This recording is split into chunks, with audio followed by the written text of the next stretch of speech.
Assalamualaikum warahmatullahi wabarakatuh. Saya bersama Biker Subuhan Pekanbaru Riau dalam kajian subuh Rabu Riyadhus Shalihin di setiap masjid musola di Jalan Kamboja, Rimbo Panjang. Bagi yang sudah bergabung istiqomah, bagi yang belum segera bergabung. Kiamat sudah dekat. Berkah selalu, sukses. Assalamualaikum warahmatullahi wabarakatuh.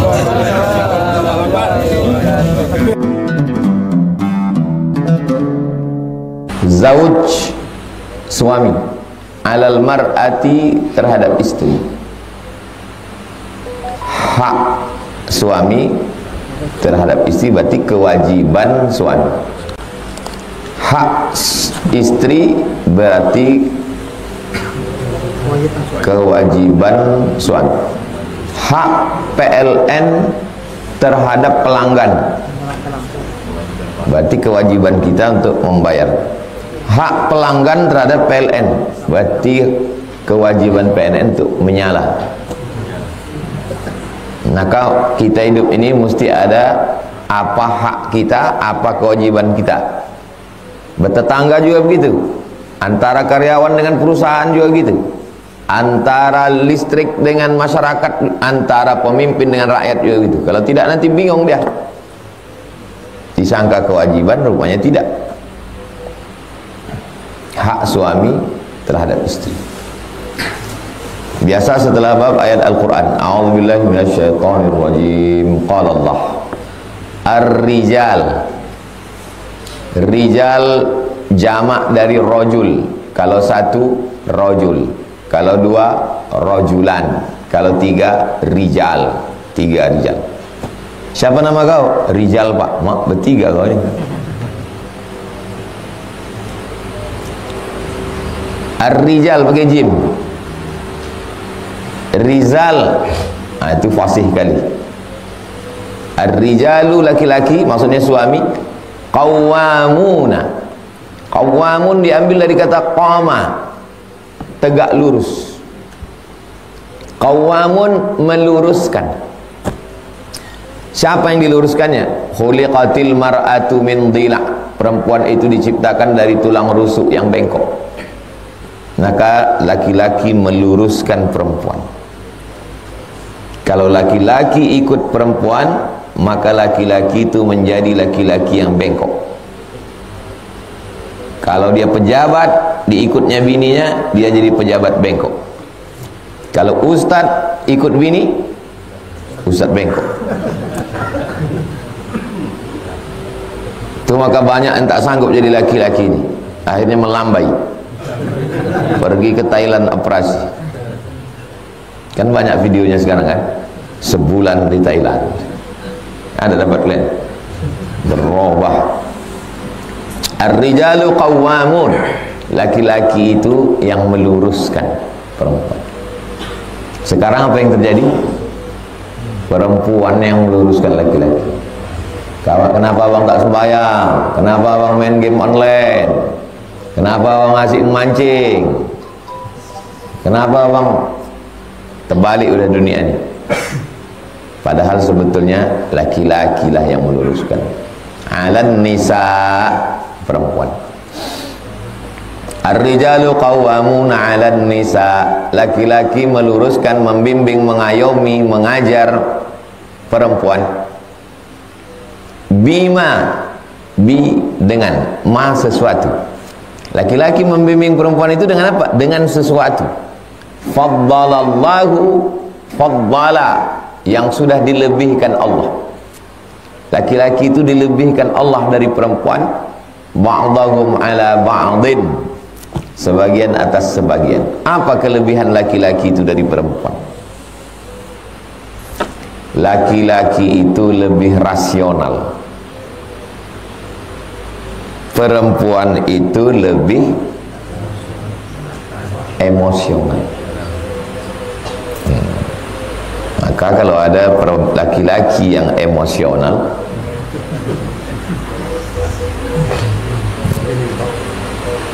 perempuan itu dengan laki-laki, laki-laki kalau iya, iya, tidak, tidak.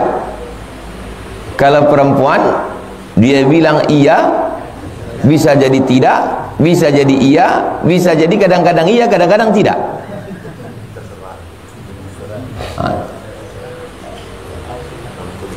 Tanyalah sama bapak-bapak yang udah menikah ini, apa paham dia dengan. Saya tak usah terlalu banyak cerita ini, nanti kalian takut begini. Ini banyak adik-adik mahasiswa kita. Bima faddalallahu ba'dahum 'ala ba'din, dilebihkan Allah dia. Tapi perempuan juga punya banyak kelebihan. Perempuan punya kesabaran tingkat tinggi. Itu kenapa mengandung itu diberikan ke perempuan. Coba kalau ganti-gantian, anak pertama laki-laki, suami mengandung, anak kedua giliran kau lah dik, giliran kau lah. Seandainya laki-laki itu mengandung dengan rasionalnya, dengan emosionalnya, mungkin tak 9 bulan 10 hari, sebulan aja. Jadi Allah sudah lebihkan ba'dahum 'ala ba'd. Perempuan dengan laki-laki itu bukan laki-laki lebih, perempuan lebih, tak begitu. Laki-laki punya kelebihan pada bidang tertentu, perempuan juga punya kelebihan pada bidang tertentu. Begitu memahaminya. Kalau tidak nanti laki-laki ini merasa absolut, jadi raja dia. Apalagi kelebihannya? Wa bima anfaqu min amwalihim, dan dari nafkah. Wa bima anfaqu, dari nafkah. Karena laki-laki yang menanggung nafkah mahar, laki-laki yang menanggung nafkah makan, laki-laki yang menanggung nafkah pakaian, laki-laki menanggung nafkah tempat tinggal, laki-laki menanggung nafkah pendidikan. Wa bima anfaqu min amwalihim. Makanya kalau orang paham konsep ini, dia tidak akan mengkritik tentang pembagian warisan. Kenapa laki-laki lebih banyak? Karena keperluan laki-laki lebih banyak. Bukan karena Islam tidak adil lalu mengeksploitasi perempuan, enggak. Perempuan kau cukup 50, laki-laki 100. Kenapa? Karena semua keperluan perempuan ditanggung laki-laki. Makannya ditanggung laki-laki, pakaiannya ditanggung laki-laki. Siapa yang menanggung perempuan? Ayahnya? Tak ada ayahnya. Atuknya? Tak ada atuknya. Abangnya? Tak ada abangnya. Adiknya? Tak ada adiknya. Pakciknya? Abang ayahnya, adik ayah. Dia tenang saja. Itu beda gaji laki-laki sama gaji perempuan. Perempuan bergaji 5 juta, laki-laki bergaji 5 juta. Apa bedanya? Tanggal 31 malam tanggal 1 jam 12:01 sama kayanya. Laki-laki kaya, perempuan kaya. Besok pagi laki-laki itu masuk dalam asnaf fakir miskin. Kenapa? Karena duit perempuan itu bertahan 5 juta. Laki-laki potong air, potong listrik, potong kredit, potong. Makanya perempuan itu dengan laki-laki, laki-laki itu bengkaknya di kepala. Jadi kalau ada anak-anak mengatakan ibu kami mengandung 9 bulan 10 hari di perutnya, habis itu keluar.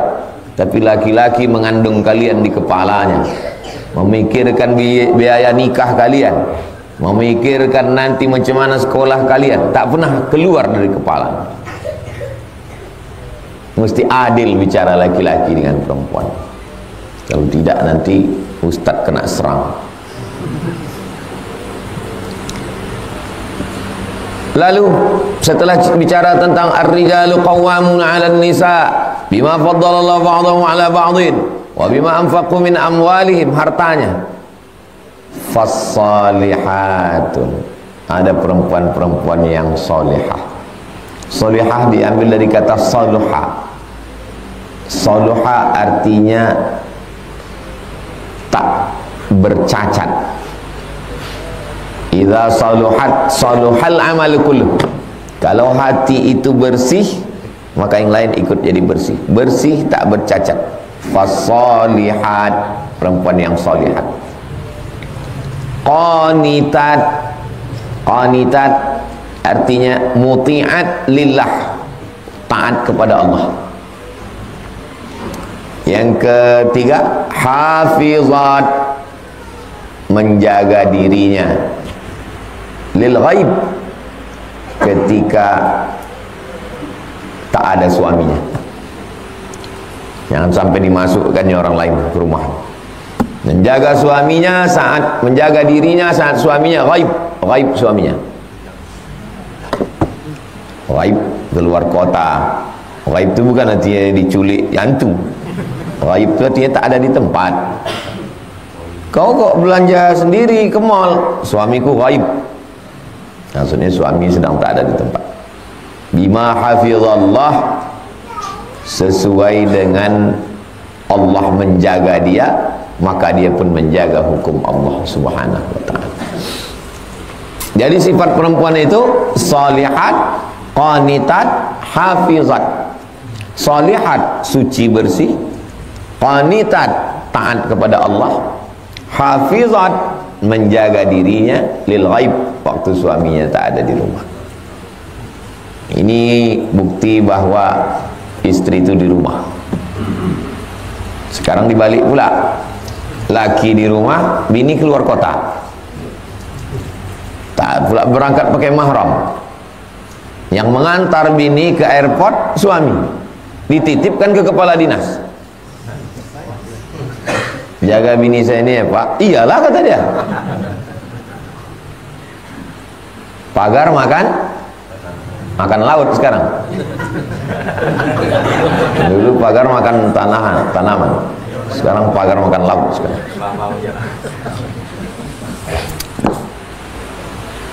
Nisa 34. Itu ayat-ayatnya. Berikutnya wa ammal ahadis. Kalau satu hadis, kalau dua hadisan, kalau tiga ahadis. Jadi kalau menghafal 10 kosakata Arab, otomatis menghafal 20. Kenapa? Karena jamaknya mesti dihafal. Babun, abwabun. Nafizatun, nawafiz. Baitun, buyutun. Masjidun, masajid. Rajulun, riyad. Jami'atun, itu mudah, muannas salim, jami'atun. Yang susah itu kalau jamak taksir, dia mesti dihafal. Beda sama Inggris, book, books. Beda sama bahasa Indonesia, masjid, banyak masjid. Faminha, diantaranya hadithu Amr ibn al-Ahwas as-sabiq fil babi qablah. Diantaranya adalah hadis yang diriwayatkan Amr bin Ahwas pada bab sebelumnya, sudah kita bahas. Sekarang hadis dari Abu Hurairah 281. Qala, dia berkata, Abu Hurairah berkata, qala Rasulullah SAW, Nabi Muhammad SAW bersabda, idza, apabila, da'a, memanggil, rajulu, laki-laki. Cara menerjemahkannya, apabila laki-laki memanggil. Laki-laki di sini maksudnya suami. Imra'atahu, istrinya. Apabila laki-laki memanggil istrinya, ila firashihi, firash, kasur, tempat tidur. Ini kata-kata kiasan. Nabi itu bahasanya tidak vulgar. Kita pun di bumi Melayu ini tak boleh ustadz ceramah, tokoh masyarakat bercakap bau-bau porno, tak boleh. Mungkin di sebagian suku lain boleh, tapi tempat kita pantang, tak boleh. Itu adat istiadat kita. Saya tak menyalahkan adat istiadat orang lain. Di mana bumi dipijak, situ langit dijunjung. Siapapun datang berceramah ke bumi Melayu Lancang Kuning, perhatikan adab-adab ini. Jangan bercakap yang tidak depan orang banyak. Pantang, tak boleh. Maka bunyi kalimatnya kiasan. Idza da'a ar-rajulu imra'atahu ila firashihi falam ta'tihi, istrinya tak mau datang. Tak mau istrinya datang, menolak dia. Fabata, lalu suaminya tidur. Ghadbana, dalam keadaan ghadban, marah. Ghadibun, marah. Ghadban, sangat marah. alaiha, kepada istrinya.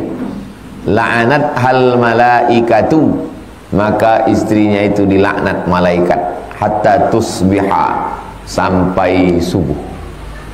Jadi kalau jam 10 malam sampai subuh, 11, 12, 1, 2, 3, 4, 5, 7 jam dia dilaknat. Apa makna laknat? Laknat artinya ba'idun anir rahmah, jauh dari rahmat. Karena malaikat itu selalu mendoakan Allahumma ighfir lahu, Allahumma arhamhu, Allahumma ighfir lahu, Allahumma arhamhu, Allahumma ighfir lahu, Allahumma arhamhu. Rahmati dia, rahmati dia, rahmati dia. Begitu malaikat berhenti mendoakan, tak dapat rahmat. Laknat artinya tak dapat rahmat. Tapi memahami hadis ini jangan sepihak. Coba tengok perempuan yang ideal dalam Islam. Jangan laki-laki mendengar hadis ini, dibacanya hadis ini, atau didengarnya tausiah ini, dipotongnya. Ketika bininya menolak, diputarnya. Tengok kata Ustaz Somad. Padahal bininya itu dari mulai pagi bangun, jam 4 sudah bangun, menyusun kangkung, bayam, genjer, tahu, tempe, bawa motor menuju pasar pagi Arengka jam 4 pagi. Ustaz tahu dari mana? Tadi pagi saya di salibnya dari belakang. Itu naik motor tadi. Saya tengok, udah mau marah, saya tengok emak-emak, ibu-ibu membawa beban berat. Belum lagi kita sholat subuh, mau pergi ke pasar pagi Arengka berjualan. Berjualan sampai jam 4 sore. Pulang ke rumah memandikan anak lagi, membersihkan rumah lagi. Laki pula tak tahu diuntung, anduk diletakkan di tempat tidur. Setrika sudah bagus pakaian, tarik bawah, tumbang dari atas ke bawah. Anak pula susun paku, do re mi fa sol la si do, la sol fa mi re do. Satu di belakang, satu di sini, satu di sini, satu di dalam. Udahlah begitu, dipanggilnya istrinya. Istrinya menolak. Tiba-tiba yang kena laknat istri pula. Kejam kali Tuhan itu, kejam kali malaikat itu. Kok gitu malaikat itu laki-laki lah. Tak begitu memahami hadis ini. Memahami hadis ini adalah perempuan yang ideal. Macam mana idealnya perempuan dalam Islam? Perempuan itu di rumah, yang mencari nafkah laki-laki, yang membuat teh laki-laki, yang membawa teh itu ke tamu laki-laki. Kalian kalau berbini, jangan bini kalian bawa teh ke tamu, kalian bawa teh itu dari dapur ke tamu. Kalian bilang sama dia, sebetulnya kau ini hanya duduk di rumah, tapi karena aku tak ideal. Berapa banyak dulu laki-laki ideal yang meminang kau, tapi karena cinta tak bisa memilih. Akhirnya akulah datang, pangeran kodok. Akulah yang kau terima. Maka aku dengan segala kekurangan aku, duitku tak banyak, aku tak orang kaya, maka kau ikut mencari nafkah, memenuhi kebutuhan kita dan anak-anak kita. Nah, jadi laki-laki juga tidak egois, tidak angkuh, tidak superior, tidak absolut, tidak maksum. Pahami hadis ini dengan konteks perempuan yang ideal menurut Islam. Aslinya perempuan itu hanya di rumah duduk. Sudahlah duduk, tak keluar, tak kerja, tiba-tiba diajak suaminya, tak mau dia. Itulah yang dilaknat. Tapi perempuan yang pontang-panting mencari nafkah, dari pagi hingga petang hingga siang, dia yang menanggung semua. Listrik dia nanggung, apa semua nanggung. Rokok laki pun dia juga nanggung.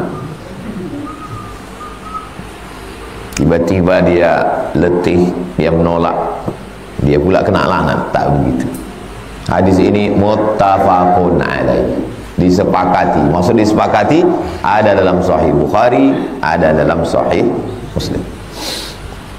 Wa fi riwayatin, dalam riwayat lain, lahuma, Ada dalam Sahih Bukhari, ada dalam Sahih Muslim. Huma, dua orang, maksudnya Bukhari Muslim. Idza, apabila batat, tidur malam. Batat artinya tidur malam. Apabila perempuan tidur malam, hajiratan, meninggalkan firasya zaujiha, meninggalkan kasur suaminya, entah merajuk, tak tahu, ditinggalkannya kasur suaminya, la'anat hal malaikatu hatta tusbiha, jadi laknat malaikat sampai subuh. Maka perempuan kalau ada masalah suaminya, jangan tinggalkan kasurnya. Kalau masalah suaminya, ketahuan transfer, ketahuan salah WA, merajuk, jangan tinggalkan kasurnya. Jadi macam mana? Panggil wali 6, ayah, atuk, abang, adik, abang ayah, adik ayah, tambah nenek mama. Nenek mama ini keluarga pihak ibu. Jadi adat dengan agama menolong perempuan. Mungkin di suku lain perempuan hanya ditolong dari pihak ayah, tapi kalau di orang Minangkabau ditolong lagi oleh pihak ibu. Dikasih tahu si laki-laki tadi, jangan merajuk, tinggalkan kasur, diisi orang lain, baru tahu. La'anat hal malaikatu, dilaknat malaikat dia hatta tusbiha, sampai subuh. Ya kalau merajuknya sampai subuh, kalau merajuknya 3 bulan. Wa fi riwayatin, dalam riwayat lain, qala Rasulullah SAW, Nabi bersabda, walladzi nafsi biyadihi. Nah, ini sumpah ini.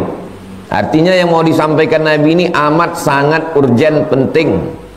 Walladzi, demi nafsi jiwaku, biyadihi, dalam kuasanya, ma min rajulin, kalau ada seorang laki-laki, yad'u imra'atahu, mengajak istrinya, ila firashihi, ke kasurnya, fata'aba alaihi, perempuan itu menolak, illa kana alladhi fis sama, maka di atas langit ada malaikat sakhitan murka alaiha, sakhitan murka alaiha.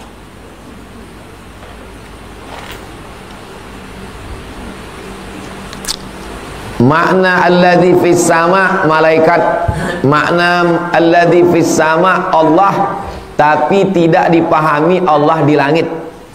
Makna Allah fis sama artinya Allah mulia. Begitu menurut Imam mazhab Asy'ari. Tak bisa disebut Allah tu di langit ditunjuk gini. Ini bumi bulat. Bumi kan bulat gini. Ini orang kutub utara, ini kutub selatan. Tanya sama orang kutub utara, Allah di mana? Di langit gitu. Terus kok tanya sama orang kutub selatan, Allah di mana? Di langit gitu. Nyambung tak nyambung? Hah? Payah memang ngajar orang belum sarapan. Tak bisa Tuhan itu ditunjuk begini. Ini bumi ya bulat. Globe, mana globe? Nah, dunia ini kan ada yang di atas, ada yang di bawah, ada yang di sana. Nah, Allah di langit. Terus yang tinggal di bawah nih, kok ditanya dia, di mana Allah? Di langit. Jadi kok gitu, ada sana, ada sini. Makanya setiap menemukan ayat Quran dengan hadis Nabi Allah fis sama, maksudnya Allah mulia. Sama itu makhluk. Sama itu makhluk, berarti dia diciptakan, berarti ada permulaannya. Sebelum langit itu ada, Allah itu di mana? Allah mawujud bila makan. Itu menurut Ahlus Sunnah wal Jamaah. Allah ada tanpa tempat. Allah sudah ada tanpa tempat. Ketika diciptakannya langit, dia tidak berpindah ke langit. Dia ada tanpa tempat, kemudian diciptakannya tempat, pindah pula dia ke tempat. Dia bukan makhluk. batal dengan sifat yang ketiga. 4. Wujud, qidam, baqa, mukhalafatuhu il hawadis. Allah di mana? Allah di langit. Tapi kitanya di aras. Aras di atas langit lagi. Di aras apa di langit? Jangan kaji-kaji Pak Ustaz, pening kepala kami. Makanya yang paling mantap mengkaji ini adalah mazhab Asy'ari. Allah maujud bila makan. Allah ada tanpa tempat. Lalu apa makna hadis? Kana alladzi fis sama, maksudnya Allah yang mulia. Sakhitan murka alaiha, terhadap perempuan itu, hatta yarda anha, sampai suaminya ridho. Selama suaminya murka marah, Allah pun marah. Lagi diulang lagi sekali lagi, tengok dulu suaminya, tak sembayang, tak mengaji, tak pernah membimbing, tak ngasih nafkah, balik mabuk, mengajak ke kasur, ditolak. Hafal pula dia hadis ini. Ayyum rajulun da'am ra'atahu ila firashihi, katanya. Hafal kau, kata lagi bininya. Fata'aba alaihi illa kana alladhi fis sama'i sakhitan 'alaiha hatta yarda. Jadi pahami dengan baik, kalau lakinya itu baik, soleh, tapi perempuan itu menolak, itulah yang dilaknat Allah Subhanahu wa ta'ala. Sekarang ada fenomena perempuan duitnya lebih banyak, karirnya lebih moncreng, menolak suaminya. Lalu kemudian suaminya pun karena selalu ditolak, trauma. Akhirnya dia tak berani lagi dan tak bernafsu lagi menengok bininya. Dia lebih bernafsu menengok pembantunya.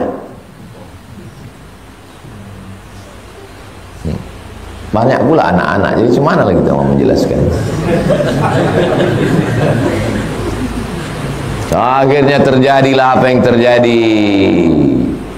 Perempuan-perempuan kaya, pejabat, bisnismen, suami berselingkuh. Itu gara-gara apa itu? Laki-laki kehilangan superior. Laki-laki ini dia mesti merasa dirinya hebat. Maka kalian perempuan-perempuan, aku kasih tahu sama kalian perempuan-perempuan, walaupun kalian profesor doktor di kampus, walaupun kalian pegawai golongan 4E di dinas kantor, walaupun kalian pejabat, bupati, gubernur, kepala daerah, di rumah kalian bilang ke suami kalian, bang, aku di kantor yang hebat, di rumah nih kaulah yang hebat bang. Pergi kalian ke dapur membuatkan teh, tengok bang, walaupun yang buat pembantu dapur, mana tahu dia. Pergi kalian bawakan nasi goreng, jangan kalian duduk di rumah di meja makan, lalu kalian bilang rumah ini aku yang punya. Nanti laki-laki itu down. Ketika dia down, yang down itu bukan semangatnya, senapan anginnya ikut down. Ini ku nasihatkan ke kalian perempuan-perempuan yang berkarir, silakan kalian berkarir, tapi ketika kalian di rumah kasih tahu, aku nih bang, nggak ada apa-apanya tanpamu sayang. Kalau bukan karena kau yang mensupport mama, paksa ku ajarkan juga kalian bercakap. Karena laki-laki itu perlu superior, laki-laki itu perlu dia merasa hebat. Kalau tidak dia down, dia lemah. Itulah mengapa harta warisan dibagi ke laki-laki, karena dia mengasih nafkah. Makanya dalam mazhab Syafi'i, laki-laki menikah dengan perempuan itu mesti sekufu. Banyak orang mengkritik ini, mazhab Syafi'i ini rasis. Kenapa laki-laki perempuan mesti sekufu? Tapi dosen-dosen psikologi paham, ketika istri anak orang kaya, rumahnya lebih mewah, mobilnya lebih mahal, makanannya lebih enak, si suami anak orang susah, Pas di rumah tuh ciut. Ternyata bukan cuman semangatnya yang ciut.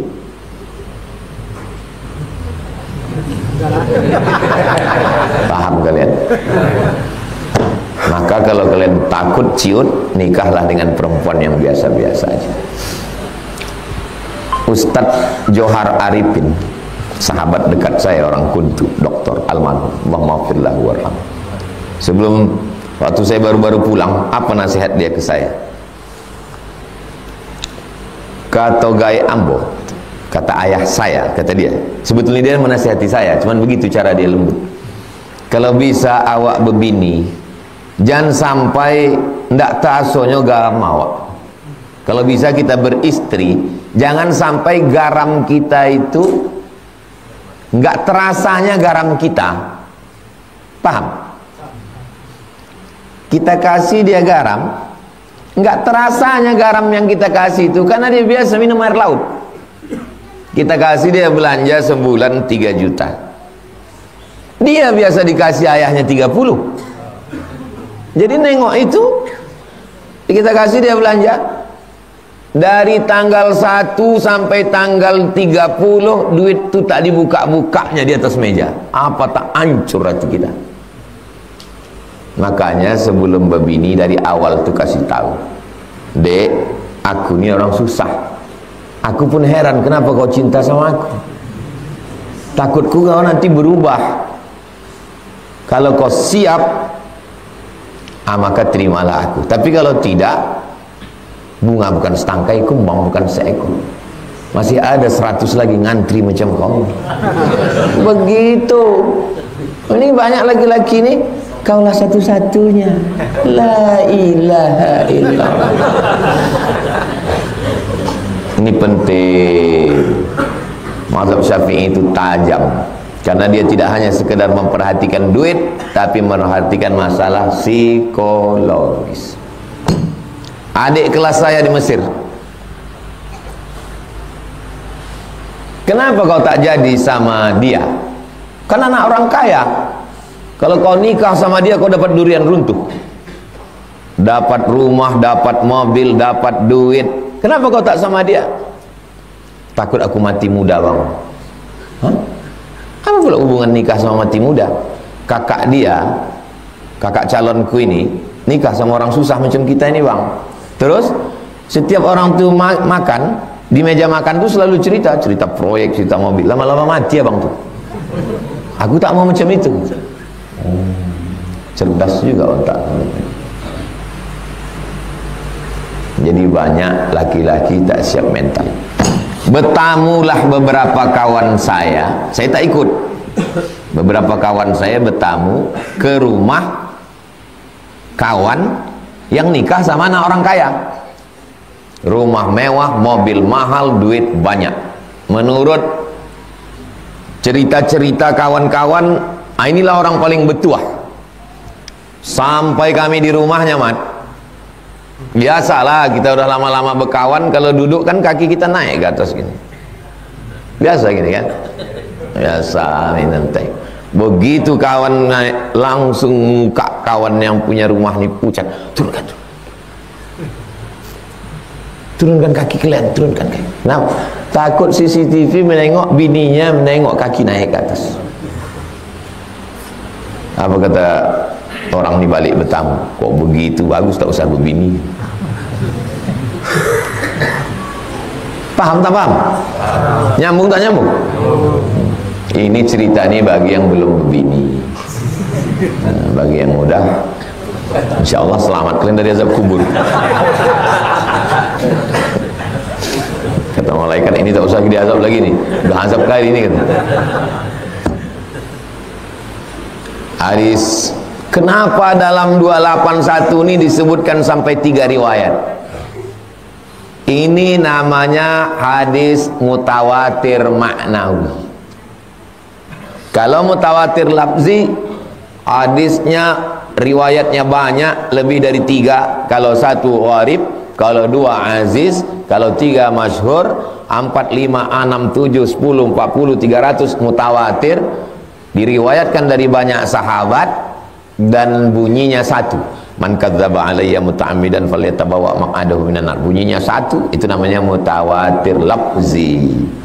Tapi kalau bunyi hadisnya macam-macam tapi maknanya satu, namanya mutawatir maknawi. Tentang berdoa mengangkat tangan, itu mutawatir maknawi. Jadi nanti kalau baca hadis, kenapa ulama ini ngulang? Jangan bingung. Itu artinya menunjukkan bahwa riwayat itu kuat.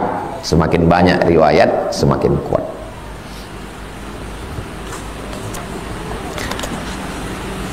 (282) Wa'an Abi Hurairah, dari Abu Hurairah aidan juga. Aidan itu apa i'rabnya? Kok tiba-tiba aidan? Aidan itu maf'ul mutlak. I'rabnya ayyatu aidan. Ku iyakan juga. Karena tahu nanti di tes orang. Kok ngaji sama Ustaz Somad? Iya. Aidan itu kok baris atas? Ya suka hati dia lah. Gitu. Betul lah Ustaz, kau radikal katanya pula. Aidan itu maf'ul mutlak. Ada kalimat yang dibuang, ayyatu aidan. Ada lagi pertanyaan, kau mau ngetes aku? Nah, gitu kan. Anna Rasulullah SAW qala, Nabi bersabda, la yahillu, tidak halal. Tidak halal berarti haram. Limra'atin, bagi perempuan, antasuma, puasa. Maksud puasa di sini puasa sunat. Puasa sunat bulan Rajab haram. Puasa sunat hari Senin haram. Puasa sunat hari Kamis haram. Puasa sunat 11, 12, 13, 13, 14, 15 haram. Puasa sunat Nabi Daud haram bagi perempuan. Wa zawjuha syahidun, suaminya ada di rumah. Jenis suami itu dua, ghaib sama syahidun. Ghaib tak ada di rumah, ini syahidun. Suami ada di rumah, tidak sedang keluar kota, tapi dia mau puasa. Haram dia puasa illa biiznih, kecuali suaminya izin. Bang, aku puasa hari ini ya. Kau pula pas aku di rumah aja kau puasa. Pas aku pergi tak ada kau puasa. Iyalah, pas abang pergi aku kan ke mall katanya pula. Jadi kalau suami sedang di rumah jangan puasa. Kalau mau puasa pas dia pergi. Wala ta'zana fi baitihi illa biiznih, tak boleh perempuan itu mengizinkan orang lain masuk illa biiznih, kecuali dengan izin suami. Ini beberapa kawan reuni mau datang ke rumah bang, tak boleh datang. Ini ku tengok kawan-kawan ini gatal-gatal semua. Kawan-kawan SMP kau dulu laki-laki. Kenapa pula tak abang kasih? Tanah ni tanah bapakku, rumah ni aku yang beli. Itu genduru mak lampir itu. Wala ta'zana fi baitihi illa biizni, kecuali dengan izinnya. Muttafaqun alaihi. Hadis ini ada dalam Sahih Bukhari, ada dalam Sahih Muslim. Wa hadza lafzul Bukhari, dan lafaz ini diambil dari Sahih Bukhari. Kemarin kami cek Sahih Muslim tak begini bunyinya Pak Ustaz. Salah ini Imam Nawawi. Hadza lafzul Bukhari. Ini lafaz ada dalam Sahih. Sedetail itu kalau meriwayatkan hadis. Jam 6:10. Itulah hadis kita subuh.